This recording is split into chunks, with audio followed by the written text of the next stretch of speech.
Red tide. It's definitely time to have that discussion.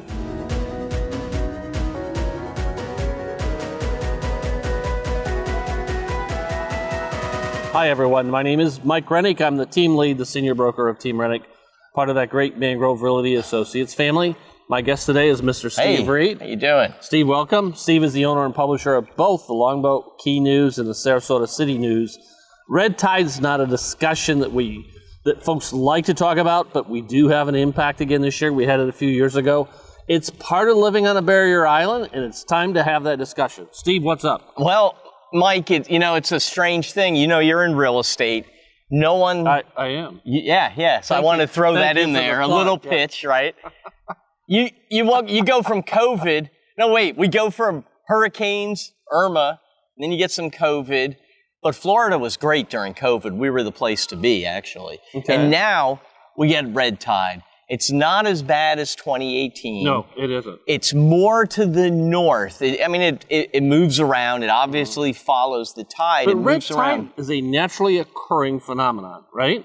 Sure. Okay, so we're not going to get away from it. And I've done a video in the past with the science, and I don't have all those facts right now, but it's the natural evolution of algae and in the plant life and things like that. Well, yes and no. It is naturally occurring, and there's always been fluctuations, but you can't be an apologist for red tide blooms because they've been shown scientifically to be exacerbated tremendously by pollution runoff from development, golf courses. Whenever you take a property and create runoff and you add nutrients to that runoff, you dump sewage, it feeds the organism. Or if a piney plant or a big fertilizer plant dumps millions of gallons into a bay, you're going to have a problem, okay? So what are we doing about it? Well, they're doing a lot. There seems to be a couple of approaches. One of the big approaches is the government and state has funded Moat to quite a bit of money to try to find strategies that actually work to dampen the ill effects. That's actually the reason why That's why they're here. And the fancy word is flocculation. They take clay and water and disperse it over a red tide bloom to kill the red tide and make it sink to the bottom and die, basically. Okay. Clay treatment has been used really for centuries to purify water, sewage treatment. You throw clay through water, it kills the things. Part of the problem is it doesn't just kill the red tide. That's one of the downsides of the clay. But it is showing some good results. So they've been working during this red tide bloom with that right here in the canals. So for folks that may not be aware of it, Moat has a lot of PhD scientists on staff. Yeah. So this is the right place to be studying this. Again, I say this in almost every video. It comes down to a balance, right?